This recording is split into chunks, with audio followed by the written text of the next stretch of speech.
talking about a CLT on the Olympic site is incomprehensibly thrilling for me. And as important it is to you, it is hugely meaningful to us in the US to see something like this happen that puts CLTs on the world stage.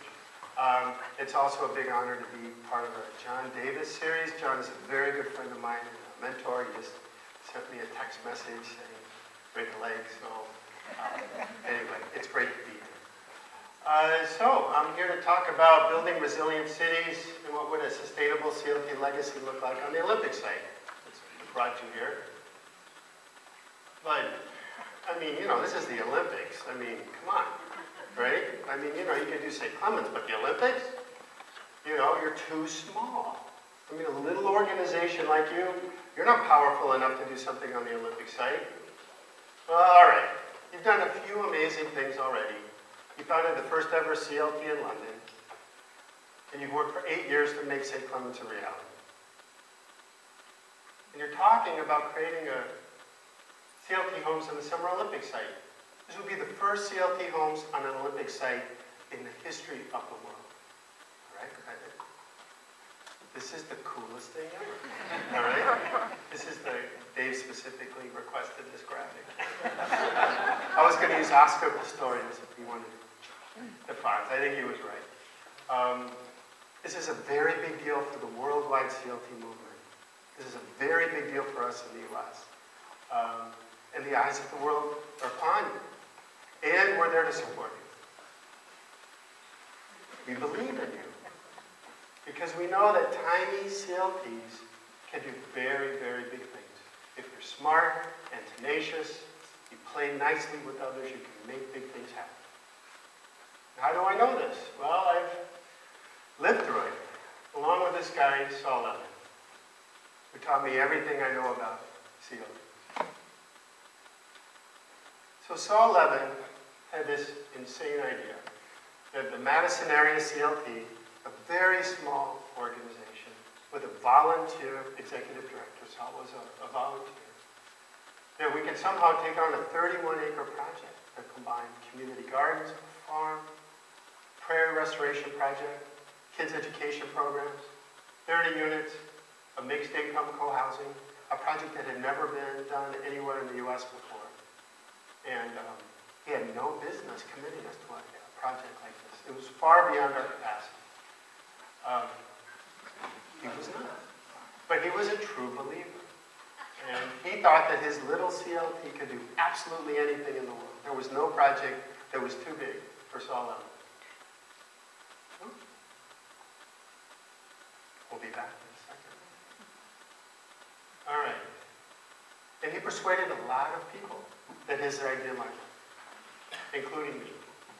And when he told me about this Troy Gardens project, this 31-acre mixed-use project, I decided I wanted to be a part of it. I had been a board member previously. I had been a work-study student for the organization, and I decided I wanted to work for the organization. And that's how I became the executive director of the Madison area CLT. As I just said, I've been involved since 1991 as a board member. So I started as a volunteer. When I went to law school, I was a work-study student. And then I became a full-time staff person. And at the same time I started working for the Madison area CLT, I became very involved in founding a national umbrella organization for community land trusts called the National CLT Network, just like your own organization. And I was a founding board member, and then I also came on as a staff person after I left Madison area CLT to coordinate training and research programs, which I did for 2 years. And just so you know a little bit about me, I'm an attorney. I've done a lot of work in sustainable development. And actually, the first time I came to the UK, I was working with the Royal National Institute for the Blind, where at the time I was a rail software developer. And, but by far, the coolest thing I've ever done was to be the lead developer for Troy Gardens. And that's what Troy Gardens looks like from me. And this is how it started. It was a piece of land that was owned by the Mendota Mental Health Institute. Not unlike St. Clements, it was a mental health treatment facility. And they had owned a lot of land, and at a time where belts were tightening with state financing, they decided that they needed to sell that land. And there was a neighborhood, which you could see kind of just below and to the right, that had something to say about that. It was really, it had been used as a community park for many years. It was one of the few places in Madison where you could walk your dog without a leash. It was not officially a park, but it was used like one. And the neighborhood was very, very fond of it. And ironically, that this project is tied to prisons, because what happened in Wisconsin is we had a governor who was in love with prisons. He was wanted to be the toughest governor on crime in the United States, and spent massive amounts of money. And that created a shortfall in the state budget. Land had to be sold, and Troy Gardens was one of them. And the neighborhood feared it would just become another vinyl-clad subdivision. And things were very, very good. But people started sitting around kitchen tables and started talking. And people had no concept that they could actually buy the land. They just wanted to slow the process down. Until an organization called the Northside Planning Council got involved, which was an umbrella organization made on Madison's north side, made up of neighborhood associations, church groups, business associations, local elected officials. They worked hard to save Troy Gardens. And does that sound familiar? It's the role of community organizing, which is so central. And so now the Madison area CLT gets invited into the process. And Saul says, you know, if you throw a little affordable housing in there, maybe we could buy the land. And at first, nobody wanted any affordable housing. They just wanted to protect all 31 acres as green space. And when nobody came up with the money, affordable housing came into the plan. It was kind of the necessary evil to move the project forward. And so this is the concept plan that came up in 1998, which was a wish list from the neighborhood. And people said, oh, we like a farm, we like a prairie, we want community gardens, we want co-housing. It was, you know, people didn't really have a sense that all of that was going to be able to happen. But that's what they wanted. And somehow, over a 6-year period of time, we were able to raise enough money to buy 31 acres of land from the state. We retained 5 acres for the housing development, and we leased 26 acres to a new organization called the Friends of Troy Gardens, which was going to manage the agricultural uses and also do green space restoration. And then 2 months after we bought the land, Saul died. The rest of us were left to keep it going. And we promised that we would, and that promise kept us going over many years of work. And then 5 years go by.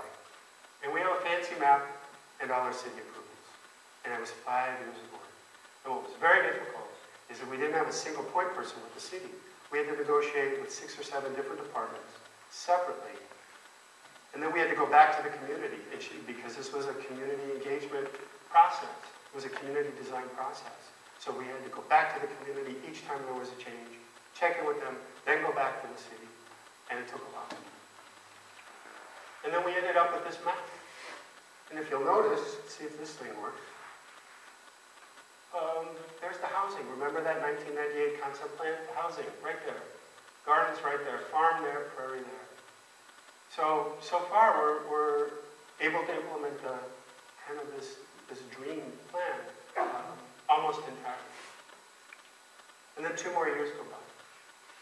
And we actually pull it off.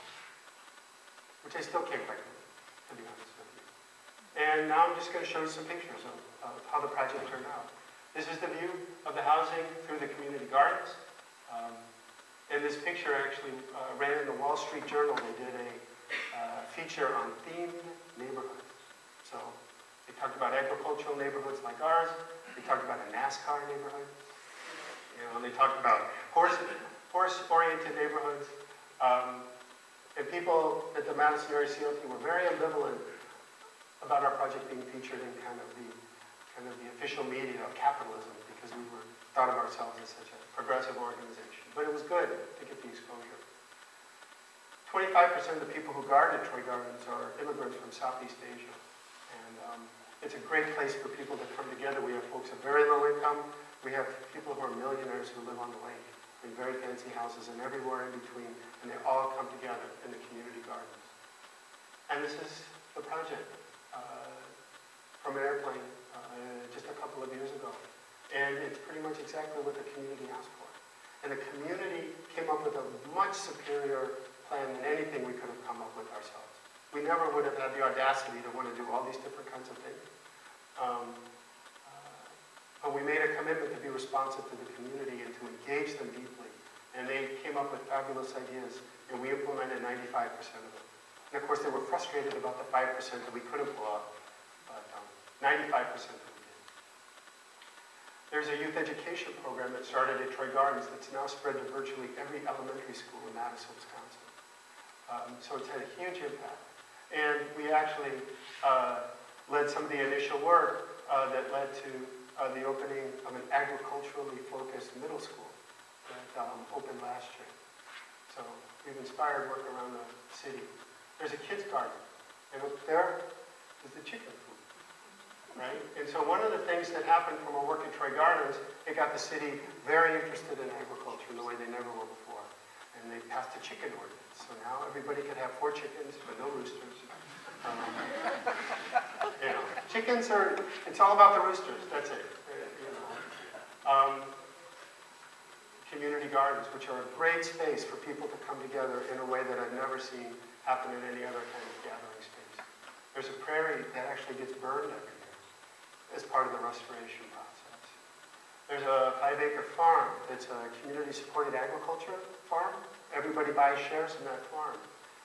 It's the only working farm within the city of Madison. And it's a mixed-income community. So of the 30 homes, 20 are designated for folks at 80% or below median income, and 10 of the homes are market rate homes. And we were told that the market rate homes would never sell. And what happened is 29 of the 30 homes were sold before the project was completed. So it was actually the most successful development project in our entire county at the time that we did it. And we were told that it would be a disaster from a marketing perspective. The other thing that we did is that we made sure that all of the homes were accessible to people with disabilities. And that meant that anybody could move in, and that as you age, you would never have to move out because the place no longer works for you physically. We also did some innovative stuff in terms of green building. Again, by US standards, you guys are way ahead of us when it comes to energy efficiency and green building practices. But for our community, we were doing some things that had not been done before. And this is a very funny slide. We said the car is not king and there's all these parking spaces.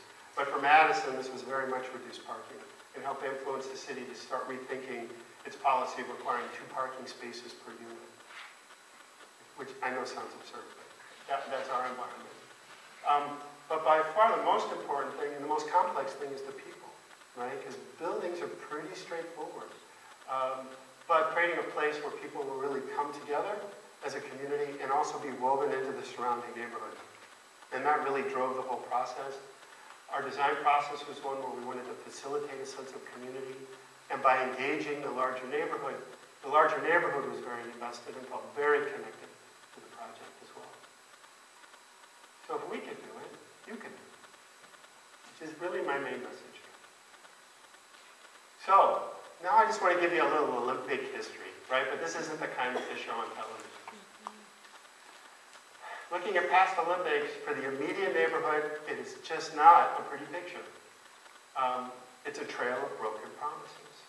Olympic officials always make grand promises about benefiting the local community to get the approvals they need.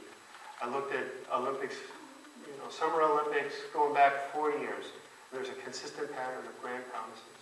And that the promises always, they always cut back on these promises unless there's a strong push for the community, which in the US we call the bait and switch strategy. When you look at the impact of the immediate neighborhood of Olympic development, it leads to inflation of housing prices. All right, so as wonderful as Olympics are, it makes neighborhoods less affordable. In Barcelona, which is described as a very successful Olympic development, housing prices ran up 250% in the 8 years leading up to the Olympics. So the truth is that any affordable housing built on the Olympic site simply can't make up for the loss of affordability in East London caused by the Olympic site development. And that's just a sad fact. And even where there's ambitious goals, such as in Athens, They had a very ambitious goal for worker housing, but the problem is they haven't had adequate resources to maintain and manage that housing. And they've had a lot of problems there as well. So Olympic development may be a good thing for a city, but it's rough on people living in the immediate area who get priced out of their houses, out of their homes as prices become even more unaffordable than they were to begin with.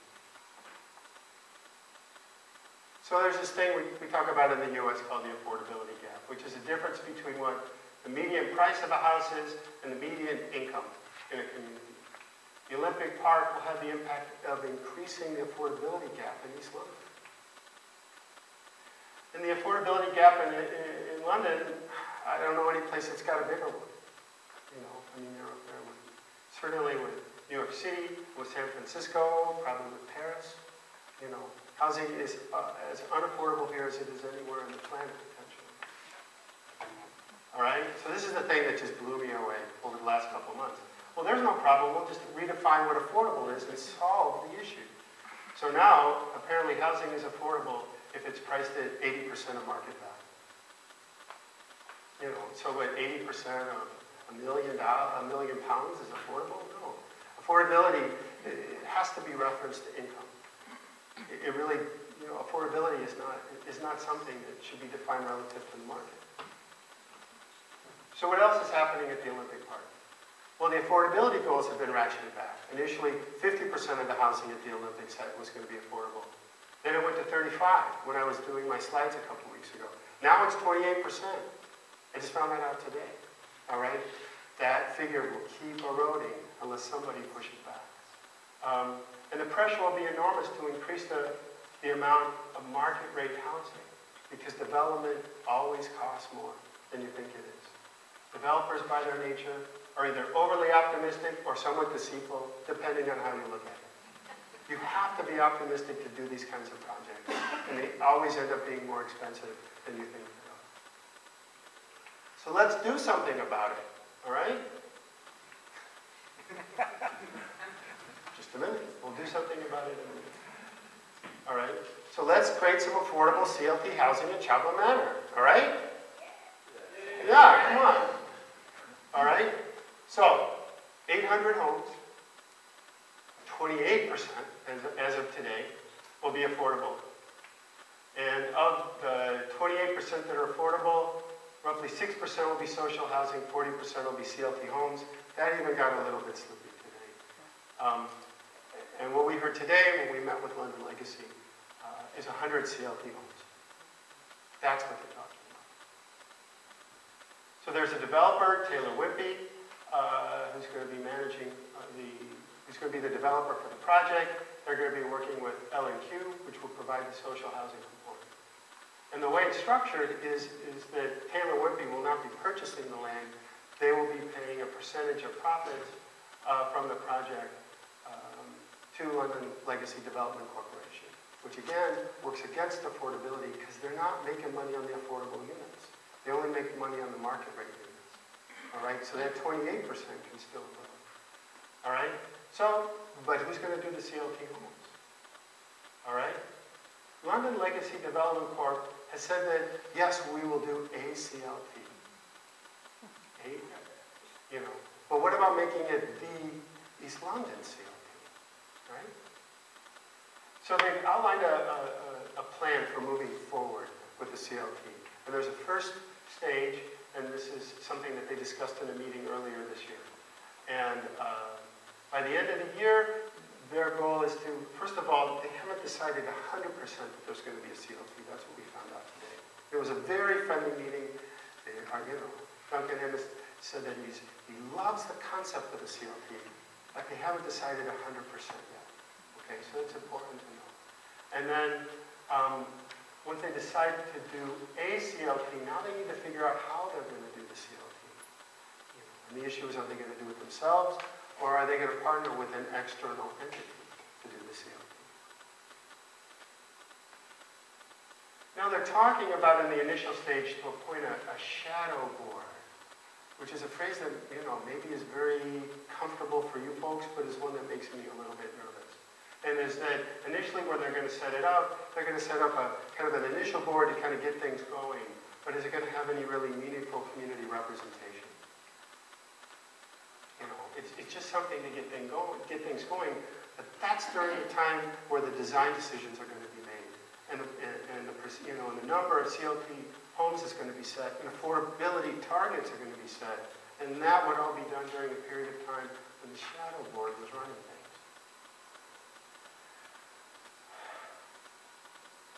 They just want to keep control, which is understandable. They're managing a huge asset, and they just want to make sure things work the way they want them to work. So I don't blame them for that. But isn't there already a perfectly good CLT they could use? Do they have to reinvent the wheel? And it's in their interest anyway to work with a perfectly good CLT that's already in the neighborhood. There's a lot of work to start up a new organization from scratch, which you know better than anybody. It's a huge amount of work. You can help with marketing and selection of buyers. And you'll be there for the long term to steward the homes and the homeowners. That's a huge contribution to make. And if they're going to do that all themselves, it's going to be very expensive. Financially, it's going to be very expensive in terms of staff time. And you could save them a lot of work. All right, so here's my secret Olympic formula. The mayor has already given you his blessing, right, with the St. Clements project. He's anointed you as a CLT that's worthy of being involved in very, very important projects. So ask him for a letter of reference, right? Because he controls ultimately what LLDC does. Do a great job with St. Clements. To some extent, that's your audition for the Olympic site. If you do a great job with St. Clements, they have no reason whatsoever not to work with you. And to keep up your fabulous community organizing work. Hold the mayor and LLDC accountable for the promises they've made. Their affordability target has gone from 50 to 35 to 28. Unless there's community pushback, that could end up as 15% or less. And once you win, and then what happens? Because you will. And how do you create a resilient, healthy community on the Olympic site? After all, this is a brand new neighborhood. There's not a neighborhood there right now. All right?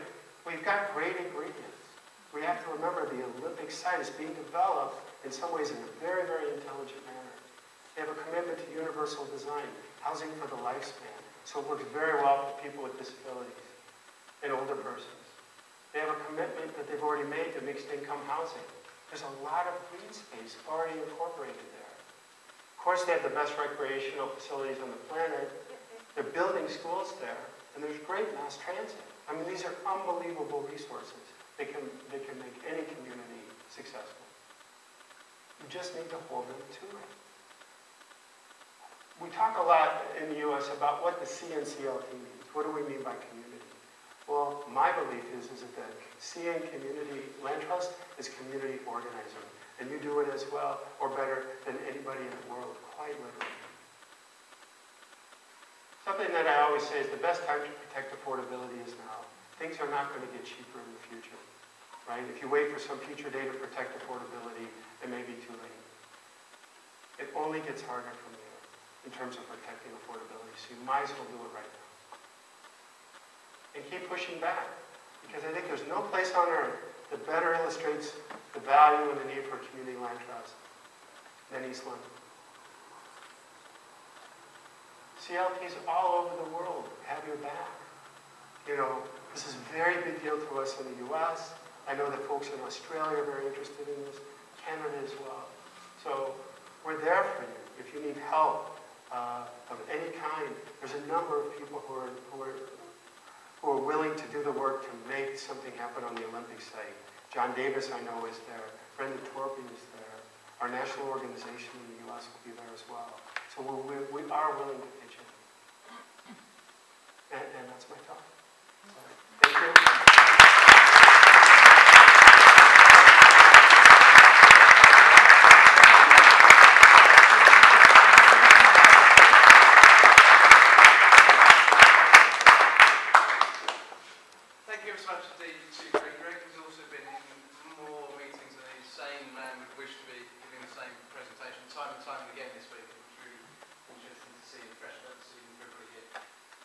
Questions, I think, which we're going to take from folk, and then we'll have some more drink before people go on their way. So do feel free to put your hand up and perhaps come to you with a microphone.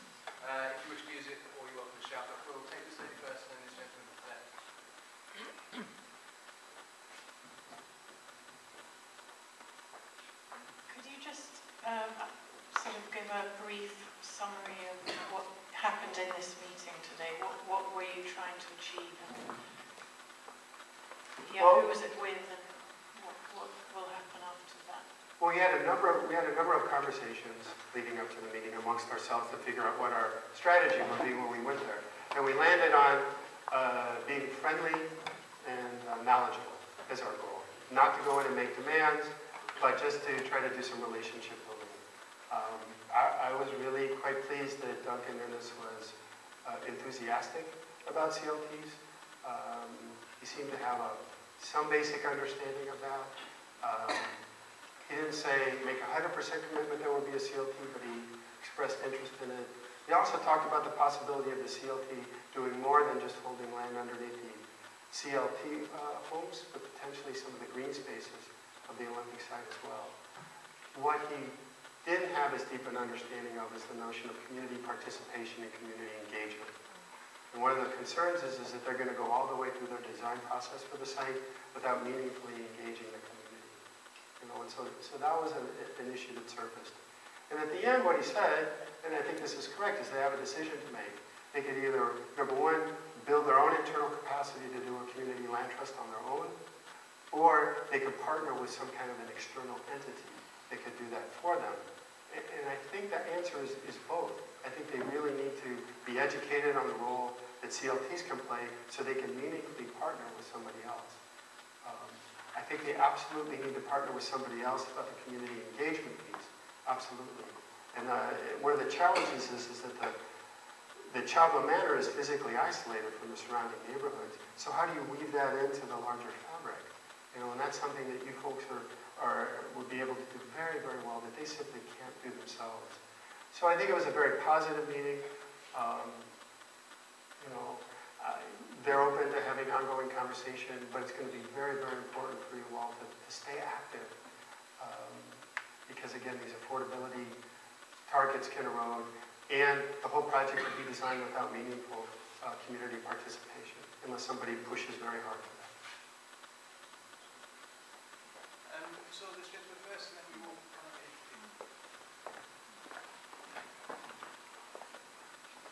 on. Thank you very much, Greg. You said something that actually touched me, and which is actually the bone of contention in affordable and then working with the government or with local authority. You said you cannot define affordable with market rate, and that is a real fact. But unfortunately, the government we have in this country, they define affordable with market rate. And the second point you mentioned, you said community engagement is the basis on which we can work. You think that we've done that. And I will tell you, with experience, only last year, the mayor himself, Boris Johnson, he had a panel which an organization I belong to initiated it, and one of our members was the chair in his own GLA there. They call it Community Engagement Panel Forum, and it disbanded it. You know, last year it disbanded it. So my question is that if you can give us, from what I've told you, these two information, so what sort of idea or any advice you can give that might guide us in tackling the area, because I'm actually from Newham, from area, and I have people who are victims of evasion here. They've already taken the case to court. I will just not say that, because they are trying to drive them away from the land, move the ball, and then marketalize it. So what advice can you give that with all this information and with some of the obstacles we have, what can we do apart from working with developers? Can you take a first stab at that, please?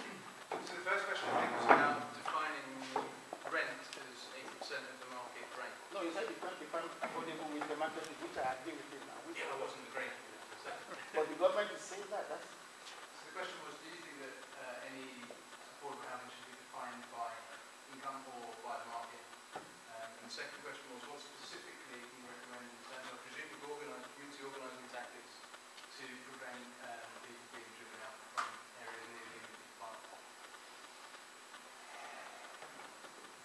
Well, again, I think that, you know, affordable housing is inherently related to what people can afford to pay. And in the U.S., we define that as, you know, you shouldn't pay more than 1/3 of your income towards housing expenses. And I think that's a good rule of thumb. It used to be 25%, and then we changed it to 1/3 for no really good reason. And there's actually pressures to push that up to 40 or 50% as well. So, I mean, I just think you just have to keep your eyes on that prize, absolutely. In terms of affordability in the surrounding neighborhoods, I think the best thing that you could do is to grow the CLT, right? Because, you know, the whole point of a CLT is to create an expanding stock of permanently affordable housing and to be very ambitious in your goals. Because in the absence of somebody protecting that affordability long term, the affordability will be lost through the market pressures. So that's why I love CLT so much, because we think long term. We're not just thinking about today's generation. We're thinking 7 generations from now, and how our children and grandchildren, great-grandchildren will have opportunity to live in this community. And the only way to do that is to protect affordability. The way we do it in Madison is that when you sell your CLT home, you get what you paid plus 25% of the increase in market value. And that brings a modest rate of return to the seller. It keeps it affordable to the next buyer. And by doing that over multiple generations of homeowners, that one home can serve many, many families and keep this community affordable until the next century. And so I think you found the right strategy. You just really need to pursue it with tenacity and persistence. Over here, we're going to take some questions, and we'll come back here. Could I just ask people to keep them relatively short, so to fit as many as we can? Who's sorry over in that corner? Hello. My question is, you mentioned the fact that we need to show that we can keep CLT like the St. Clements. We need to show that we're developing it. I mean, I don't know what the time span is for when the Olympic site is not used. I mean, I don't know what the time span is for St. Clements. So I don't know if your meeting covered that, so we could show that we are doing a good job at St. Clements, so that the Olympic site will then either ask us or want to use our services. Did you discuss that at that meeting? We didn't discuss that too much. I mean, ideally you would do St. Clements and then the Olympics will come along 5 years from now, right? But they're very much overlapping. I think the fact that you're part of the project is very, very, very meaningful. Because it's having the mayor of London say, we believe in the competency of this organization, that we're going to make them a part of this very ambitious project. So I think you've already got that level of credibility, and then you need to continue doing that very good work, because that will only help build your case in terms of Olympic legacy. But the fact that we were able to get that meeting today was a very, very, very big deal. You're moving in the right direction, absolutely. Is there another question over there? Yes, hello. My question is mainly about engagement. It's an open-ended kind of question, which is that engagement sometimes, especially when it involves the authorities, can become a bit of a weasel word. And obviously, for what you've done for your project, you've succeeded in actually authentically engaging. And I just wondered whether you'd like to spend, you know, a minute or so in telling us a bit about the processes and, you know, what you did so that worked well. Well, one of the things that we did when we met with the community is we said, you tell us what to do and we'll do it. So we very clearly gave them decision-making authority over the overall concept of the project. There's nothing that makes people more angry than to ask for their input and to disregard it. I mean, it's better not even to ask them at all. So we were very clear about what decisions we reserved for ourselves and what decisions were for the community. And the overall plan in terms of the housing and the agriculture and the green space uses, we said, you tell us what you would like to see. We also, you'll notice there's 30 homes on 31 acres, which is not very much density at all.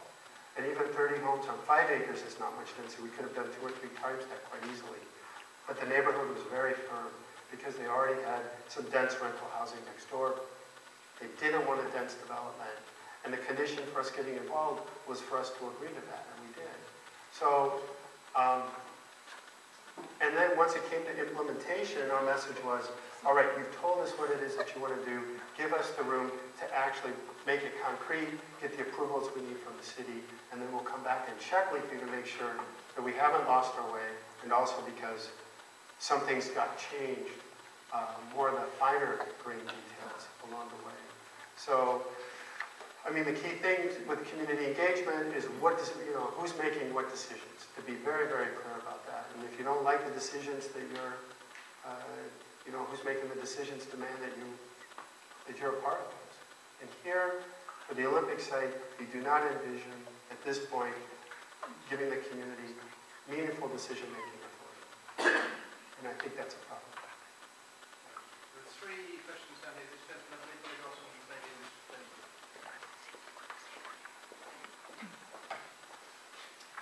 Hello, I'm Joe from Carpenter's Estate. I just wanted to ask you, when you set up the CLT on the slides, I came slightly late, so maybe you covered it already. The negotiations with the developer for developing a portion of the land, how did that work, considering we had some demands from the community and what you can and cannot do? So how did you negotiate that, and was there a tender process? We were the developer. We made a decision, I don't know if it was a good one or not, that we were going to be the overall developer of the project. So I was hired to really do that role. So we had to do all the work ourselves, but in exchange we were able to have a very high degree of control over the outcome of the project. So that's where we were able to make sure that the community's wishes were granted. So followed the financing, how did you had to buy the land, you said? Yeah, so what we did is we have this national entity called Department of Housing and Urban Development. We call it HUD. And so what there was several years of working with a local affordable housing agency and elected officials in order to get $1 million of federal funding that was used to purchase the land and subsidize the affordable housing, and that was very, very key. We also purchased the land far below market value. We negotiated with the state of Wisconsin that they would sell the land for the value it would have based on the use we would put it to. So they sold it to us based on its value as 26 acres of green space and 5 acres of affordable housing. And that's where we were able to buy it for $10,000 an acre, which was far, far below the market value. So, and that's one of the reasons it took a lot of time. We needed to raise a lot of money, and then we had these very extended negotiations with the state. And in my experiences, is doing ambitious, complex projects takes a lot. It just takes a lot of time. Thank you. And it's worth it, which is the main thing. Hi, can you just simplify the figures that you gave when you say affordability is falling from 50 to 35 and now 28? To me as a common person, what are those percentages of? Is that like 800 houses suggested and only 115, which is 28%, could be subsidized? Is that what it means? Or? Right, so I think Champlain Manor, they're talking about 800 total homes. Initially, half of them were going to be affordable, and that would be a mixture of social housing and potentially CLT housing. And then the percentage got pushed down to 35, down 28%. So what happens to the remaining 50 or the 70? That's all market rate housing.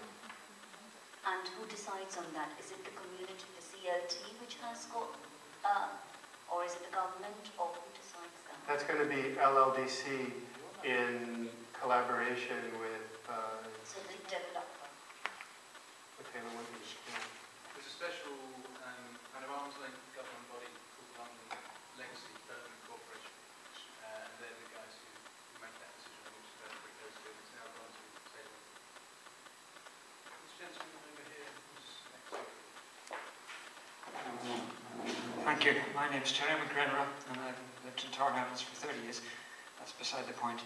This past couple of years has been, well, there are grounds for optimism and there are grounds for pessimism as regards housing in London. The grounds for optimism is for obviously sort of the container sites and hopefully sort of the site on the Olympic site. But there are also grounds for pessimism the last couple of weeks because Basically, I mean, so you have to remember that we paid for the Olympics and why we're not getting sort of the proper share of it, and why all the time sort of the affordable sort of percentage has been reduced. And we have to remember that sort of our leader, David Cameron, told us there would be £14 billion of benefit from the Olympics. So why is he making us pay the last penny for these sites? So looking at the sort of situation in London-wide, actually, as regards housing, the last couple of weeks have been sort of bad news for housing, because you had the report commissioned by the government about the sort of the 106, section 106 housing, affordable housing. And the guy who wrote the report was sort of connected with the chairman of sort of the private equity company 3i, among whose companies is sort of the agent provocateur, the sort of the lingerie company. So what he knows about housing, I do not know. But anyway, he recommended that sort of the affordability section allowance, and when developers go for housing, should be sort of written out, sort of to facilitate people who wanted to buy. So affordability, bosh, out it goes. So in a sense, I mean, sort of, it's bad news. And also you have the situation now, and this report actually, which came out recently, it's called London for Sale, and it's basically sort of saying that sort of 60% of all new homes built in London go to foreign owners. And I wouldn't mind, I've nothing against foreigners, but basically they leave them empty. So in a sense we have to sort of, well in a sense other people put the question, but as regards to housing in London, it's getting worse. And the overall impression I get is that we are not wanted. Basically, London is becoming a global city. And if we don't like it, move to east of sort of Canvey Island. Lady here, gentleman there.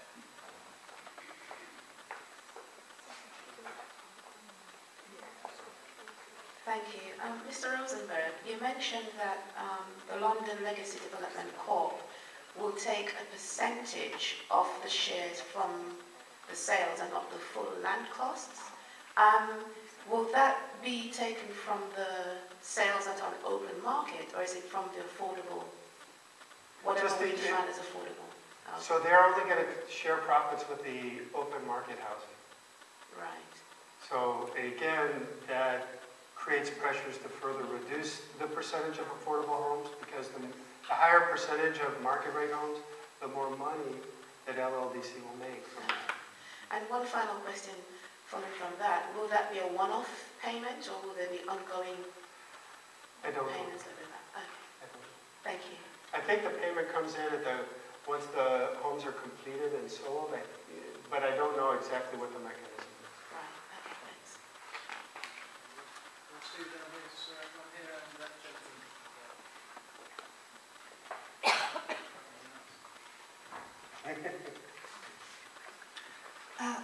Following the Olympic legacy, who does the community pushing back, as you were talking about, and how? Well, I mean, you have a mayor who's made these grand promises, and you can hold him accountable.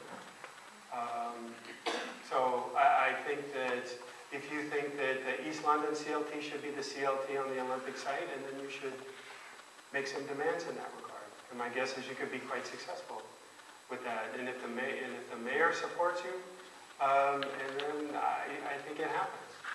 That's my sense. And again, you know the local politics far better than I do. But that seems to be very, very key. And of course, there's other folks to talk to, but that to me seems central, part of the strategy. But again, you know better, much better than I do. Thank you. Yeah, actually, mine was a very similar question. A lot of people don't realise that people were actually living on Olympic Park. There was an estate called Clay's Lane, which was demolished to make way for the Olympics, and a second estate, a student estate, Park Village, and they're actually at Chobham Manor. I was living there, and we never heard anything from the community. And so I'm kind of curious to know who the community is and who's fighting them, because if we're talking about this as an organisation or a movement which is going to somehow force politicians to change their policies, which is what we're talking about, then it has to be a very much more substantial movement than what we have at the moment. because all of the local political parties that are ruling in this part of the world are entirely involved in gentrification projects, and they are supported by the city level as well and the national government. So the Olympics represents a uniformity of political opinion, and the political structures here are entirely behind this. We have to remember the Olympics does involve the compulsory purchase of a large piece of land at knockdown prices. That's the whole point of it. And so we are talking about a powerful political machine which is opposing whatever it is that we're thinking about. So I'm just curious to know more about political organisation, community organisation, and what CLT and London citizens have in mind. Well, I mean, I think one thing to remember is that London Legacy Development Corp says that they do love the idea of a CLT and they would like to see one implemented. I mean, and that's a very major accomplishment. I would not minimize that. The piece that they haven't fully committed to is the community participation piece and a role for organizations like the East London CLT. Right? So, I mean, I think there's a lot of positives to work with here. And that you folks are fantastic at community organizing, and I think that's what needs to happen. So I think, and again, there was a comment made that the news is all bad. Well, you know what? There's always bad news when it comes to affordable housing. I don't know any place that's trending in a positive direction, right? So you're always going to be fighting an uphill battle, and you folks are great at that. I mean, I don't know anybody any better. So, you know, you've got London Legacy Development Corp saying yes to a CLT. You have a mayor who says, yes, CLTs are important, and I like this specific one right here. You guys are great at organizing. You have all the ingredients to be successful here.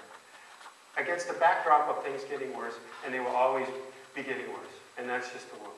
And that's not just true here, that's true where I'm from and all over the US. Perhaps we can have a chat afterwards as well. Neil had a question, Paul had a question. No, so a quick show of hands, sorry, who else made you ask one? Just gauge. We'll do one more after that, and then I think we'll give a great round of applause he deserves. It's more of a point of information, I guess, because I presumed when I spoke earlier that people understood who London Citizens is. We're an alliance of institutions. We think where community is where it gathers. We're an alliance of faith institutions, trade unions, schools. Any institution can join us. An institution that you potentially could join us. We know about your problems effectively. But you've got to organise and you have to raise money. That's the other thing, that we don't take public money, which allows us to act on our members' interests. So if you're not in an organisation, form one, join us, if you like. That's one thing, because we have a relationship with the mayor, which will deliver on this promise, and it has delivered consistently. We talked about tenacity earlier. One of the things, the first idea that Dave came, well before we got St Clements, was let's keep ahead of the game. And we recruited, and many people here would have potentially done it, 1,000 people to put £1 in to create the critical mass, the legitimacy for us, effectively. You can't just say this land is our land. We have to have a tactic, an organising tactic, which is why I'm proposing that in Stratford, London Citizens has Norlington Boys' School in Leighton, it has St Francis Catholic Church in Stratford, it has Bryant Street Methodist Church. All right, they're not everything, but they're not bad, frankly, and that's thousands of people already organised. That's St Angela's Catholic School as well in membership. So they will create the critical mass and the legitimacy for the next branch of our strategy, which will be the Stratford branch of Community Land Trust, effectively. So we presume that that land will be our land. Yeah, that's part of the impudence of community organising. That is our land. But we have to organise it. We have to deserve it, effectively, which is why the raising of our own money, the relationship with the developers who like this idea, has got us as far as we have. So if you're not organised, it's difficult to get anywhere. Organising, indeed, we've experienced, is the answer. To support this gentleman here,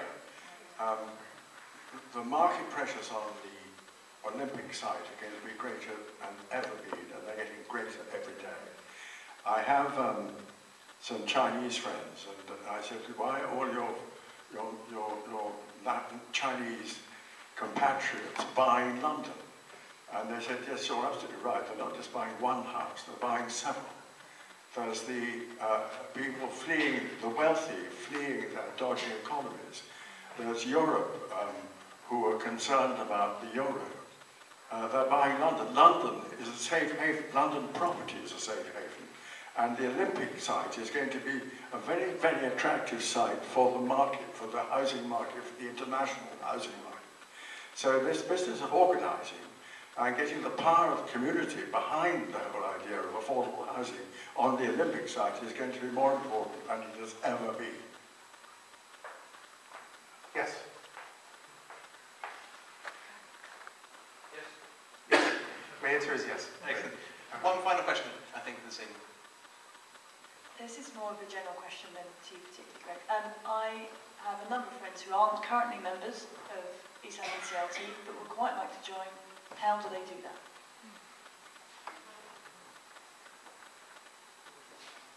They go to our website, eastlondonclt.co.uk. They can join our mailing list. The first thing somebody said to me when they came in this evening was, Dave, I agreed to come, so I realised it's the only way to get you to stop sending me bloody emails. So it's a very effective way to keep up with things. And people are very welcome at the end to speak to myself, speak to Colin Glenn, who's our Vice Chair of Trustees, Callum Green, Neil Jameson and Greg. We'll be very happy to give people details, because we want as many people to be involved as we can. Ladies and gentlemen, I'm going to thank Greg in a second, but first I'm going to hand over to our Vice Chair, BLCLT, Colin Glenn, to close the meeting. Thanks, Dave. Well, once again, thank you all for coming out this evening. We've had a fantastic time. I hope you did enjoy our AGM. For those of you who came at the latter end, my name is Colin Glenn. I'm the Vice Chair of the East London Community Land Trust. To embarrass you, but we do really sincerely thank you for coming a long way to speak to us, and there's a small gift from us for your time